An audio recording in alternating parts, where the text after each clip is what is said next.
South Sudan, Africa.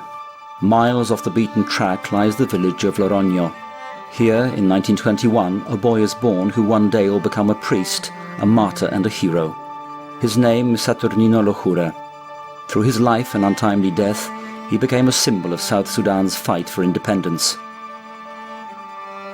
For his Christian brethren, his life reflects a struggle for dignity and peace in the face of injustice and violence.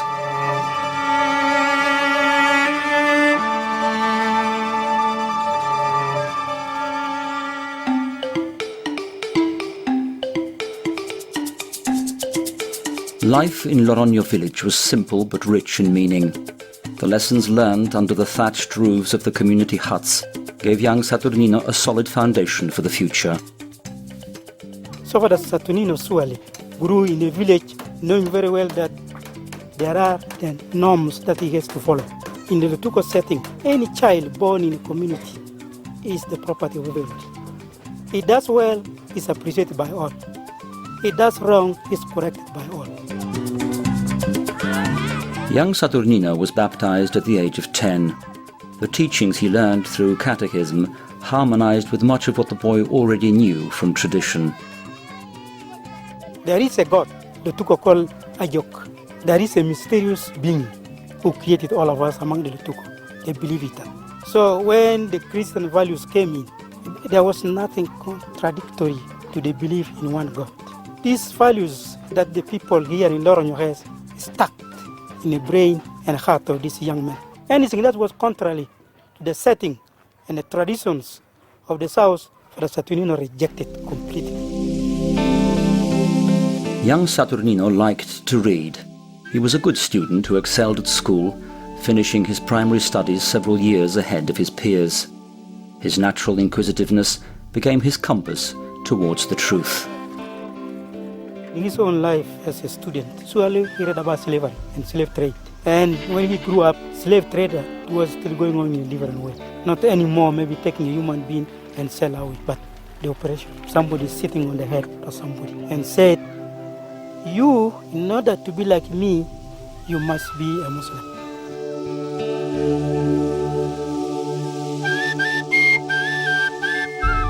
Saturnino entered the seminary soon after completing his primary studies. Encouraged by the good work of the Comboni missionaries, he sought to protect the dignity of his community from the continued neglect and oppression it faced from the government. And this he repeated many times, I had to become a pastor in order to lead my people to the heavenly destiny, not the political destiny, to the heavenly destiny. We are all created for heaven, and the Lord does not want anybody to be lost. Father Saturnino was ordained a priest in 1946 at the age of 25. He immersed himself in parish life, directing the parish school, organizing musical activities, and working in the garden. He was gifted in languages and could converse freely in several local dialects, required when visiting distant parishes. People admired him, and he in turn liked to see his people grow in the faith. His priestly identity was so clear, not only in terms of celebrating the sacraments, but his commitment to the people that he served. He could be a model for any priest, even more so for those of us who have less serious challenges to face. Because when you see what this man faced and persevered through, and then you compare it with yourself, you have to say, oh, I think I can do this. If he could do that, I ought to be able to do this.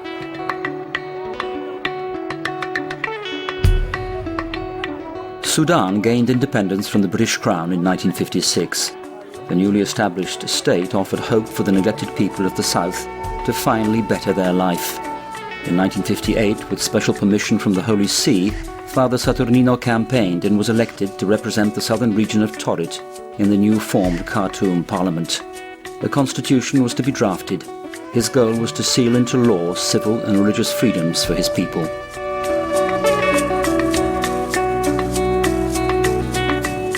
When people see that there's chaos all around, the people are not helped, people are being cheated, people are being oppressed, and if you could be a voice for the people in the parliament. So the Vatican decided to say this man had to be released. So he was ready to be in parliament, in Khartoum. But being there, he found out that what he went for, he could not achieve. Everything was just made difficult for him. The South's desire for greater autonomy from the Muslim North was evident. Seeing how the Southerners held their ground in constitutional discourse, the military government dissolved the parliament soon after its inception. Father Saturnino returned to his Yei mission. The post of bishop in the newly formed vicariate of Juba was offered to him, though after much deliberation he turned down the proposition.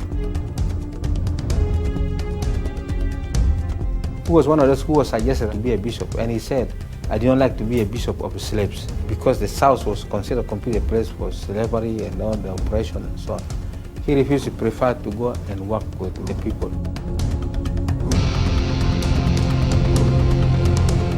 His dream of working with his people soon proved impossible.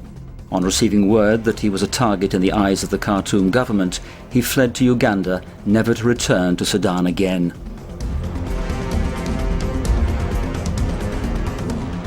Father Saturnino Lohure now embarked on the final and most difficult mission of his life, a leader and spiritual guide to South Sudan's resistance against the North's Islamization and violence.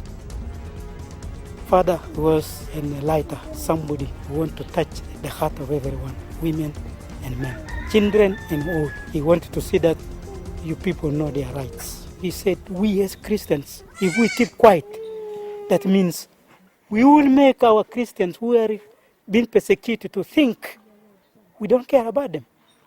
This is his own preaching in Europe. If we don't talk about the problem in Southern Sudan, who are mainly Christians, the Christians there will say, the Christian world doesn't speak about us. Father Saturnino traveled extensively throughout neighboring African countries and Europe, passionately campaigning for Southern Sudan, alerting the world to the plight of his people who were suffering at the hands of Khartoum's dictatorial Islamic regime. He also ministered to the growing number of Sudanese refugees fleeing persecution. One time he came to us, he found us celebrating the independence of Uganda, 1962, and we were wearing the flag of Uganda pinned to our chest here, and he was talking to us about how the freedom fighters are doing. Then he was saying to us, are you happy to celebrate independence in this way? Why are you celebrating the independence of other people, of other countries?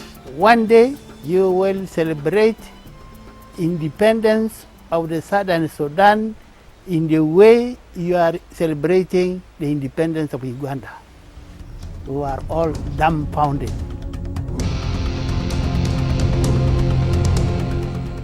With the civil war now raging in Sudan, Father Saturnino retreated further into hiding. His pleas for help abroad were mostly ignored, as the fighting was considered Sudan's internal affair. Only when the fate of his beloved village was at risk from approaching troops did he set out to warn the refugees. It was then, in January of 1967, that Father Saturnino was taken prisoner. When he died, he was with two other men, and they were being marched to a particular camp. He recognized that they were going to be executed. So he said to his two companions, we have to do something. He jumped at one of the soldiers. The two other men escaped, and he was the one who ended up dying.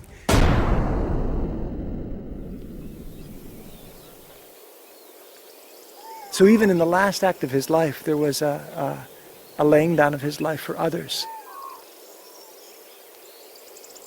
After Father Saturnino's death, Southern Sudan continued to suffer the blows of war. Millions died or were displaced in a conflict that lasted nearly 50 years.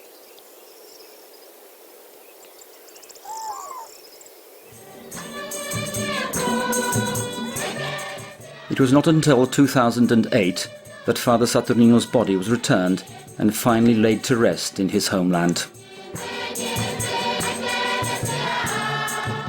So we were celebrating, we were not weeping. We had a solemn mass, a memorial mass, which the Archbishop said is not a funeral mass, it's not a requiem mass, but a celebration, a festive. We are celebrating the good work the Lord has done through the hands of this lying man.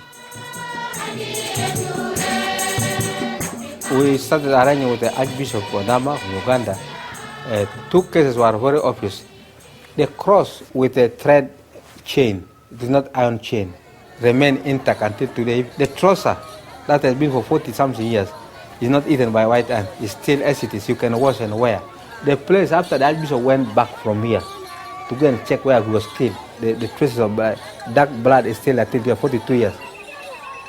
Archbishop Odama told me that they have a lot of evidence that could make a process of this canonization and sainthood to this man. Peace has finally returned to South Sudan, and as Father Saturnino provided inspiration and hope throughout the years of struggle, so today his memory and example remain a unifying force for this new nation. We will continue to follow the footsteps of this young man, born in a very simple hut, born of a Lotuko woman. Everybody pray for him. Everybody want him to intercede currently for Southern Sudan, to find that his dreams must be achieved.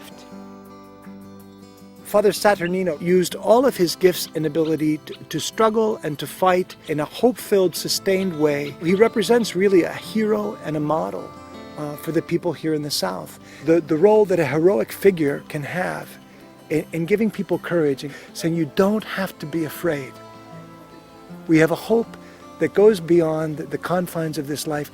We don't have to be manipulated. We don't have to be terrorized. We don't have to be coerced. We can, with confidence, bear witness to Christ.